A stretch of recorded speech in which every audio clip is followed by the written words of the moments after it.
Another really great story has been the Oilers lately. And look, I was the first to knock them down and say this team is not a playoff caliber team. I don't think they are going to be able to squeak in after such a bad start. And here I am, almost eating crow, but not quite because they aren't in a playoff spot yet. They have won 7 in a row, and they've been impressive. So good on the Oilers for proving all the naysayers wrong and looking like they are at least able to compete on a nightly basis, which was something they could not do. They couldn't buy defense if they tried. They couldn't have a solid 60-minute effort if they tried. And now it looks like they're back, Rupper. Yeah, I mean, they certainly do look back. And I think this has been a team for the last number of years that they are so good in certain areas that they only need a couple areas to be okay, if that makes any sense, right? Like the star power, their power play, the amount of points production they can get from certain players in that lineup.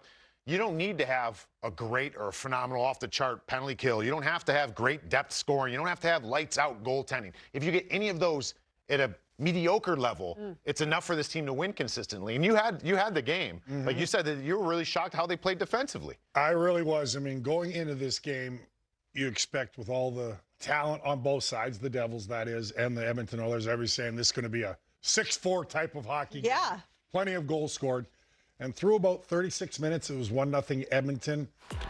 And I was so impressed and shocked, by the way they played defense, the way they protected the house, the way they just didn't give the Devils a lot of time and space to make plays. And they were really conscientious on their defensive effort, and then they got into quick transition. We always talk about you have to play both sides of the puck. You have to be able to play some sort of defense if you're going to have success in the long run, and certainly come playoff time. And for all intents and purposes, we've all said it. Oh, they just don't have a good enough structure. They just don't play well in their own zone. Well, boy, they look like one of the best teams in their own zone I've seen in that hockey game covering it.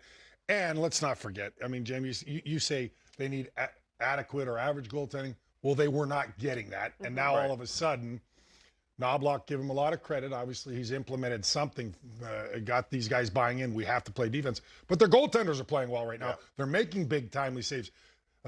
Pickard comes in. He hasn't played in 2 weeks, and he looked like he'd been playing a long time and in a groove because he was just solid. But the Oilers really defended well, didn't give the Devils a whole lot through the first 2 periods. Yeah, I mean they're going to be in the playoffs. Like, this is a playoff team, so you might want to kind of get ahead of that a little bit now, Jamie. But to your point, like, that's how bad they look. They were. I was like, they're not going to win 10 in a row because this team is so bad, and now they are like knocking on the door of 10 in a row. And that's the thing that you just said.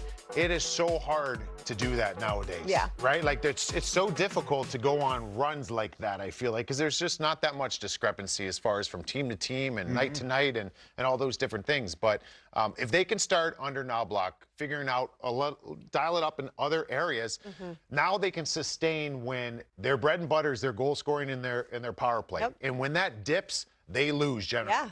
But if that dips at any point from here on out, and they've tightened up defensively, they don't give up as much. Now they can sustain through those moments, and that's what makes this team dangerous. I don't know the last time they won a 1-0 hockey game, and I'd be really curious to see when that was, because that's still my question, right? Like, can they win without scoring 4? You know what amazes me is we played this game a long time, Rupper, and to see how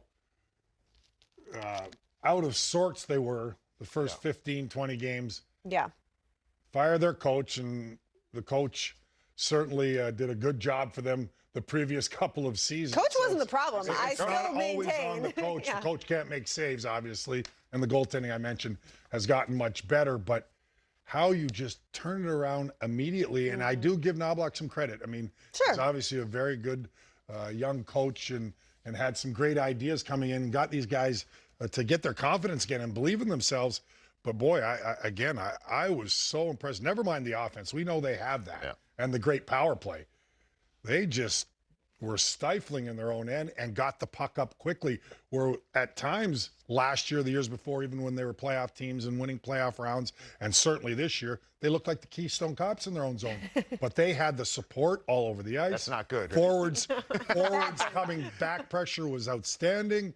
Defense was standing up. I'm going, who are these guys? This isn't the Edmonton Oilers. Hey. So it was impressive. By the way, Brandon on research does a great job for us. He just got back to me saying the last time the Oilers won a game 1-0.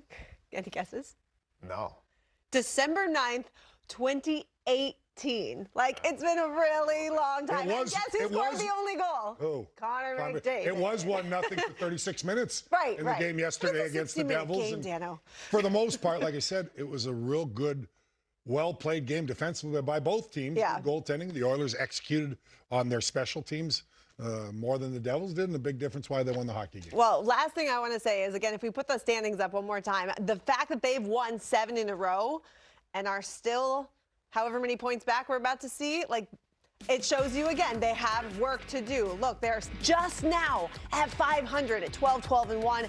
They're only 3 points back. Sure, totally doable, but that's on a 7-game win streak. There was not enough teams in the Western Conference that capitalize on their struggles. True. Like when a team like that, who is garnered by many to be a Stanley Cup contender coming out of the West, like they were coming into the season, same conversation as Vegas, same conversation as Dallas and Colorado. Yep. And Edmonton was right in that mix. Yep. They came out horribly, and you didn't take advantage. Totally. Now they're coming. Yep, look now out. you're going to have to play a lot better brand Now of that's hockey one in less order to spot hold them off. available in the West, it's going to be tough. Yeah, no, Does that's a great point. You mentioned, Jamie, they still have some work to do, but does anybody remember, and it was a lot later, even the 2019 St. Louis Blues? Maybe this is That was- what the that was Edmonton Oilers That's true, that was plan on doing, January. because they are skyrocketing up, Yeah. and it doesn't look like they plan on losing soon. Yeah, but the you way know what they're they playing. did? They rode the back of a very good goalie in Jordan I know. Binnington. So Jordan maybe Binnington. Edmonton should Very take true. note on that. Too.